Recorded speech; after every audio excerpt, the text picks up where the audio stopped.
На следующий день глава Минсельхоза России посетил Хангаласский улус. В селе Чапаево Николай Федоров подарил Библию с иллюстрациями русских художников Национальной библиотеки архиву первого президента Якутии.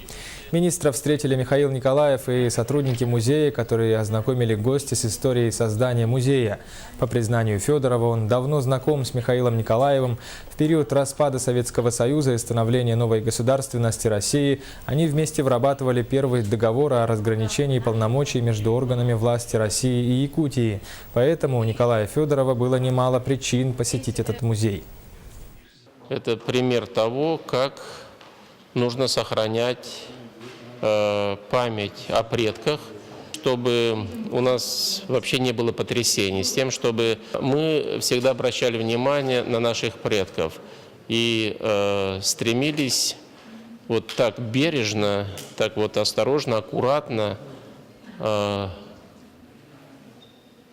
сохранять мир и спокойствие, с тем, чтобы вот двигаться вперед так, как может и показывает, и умеет двигаться Республика Якутия, Республика Саха.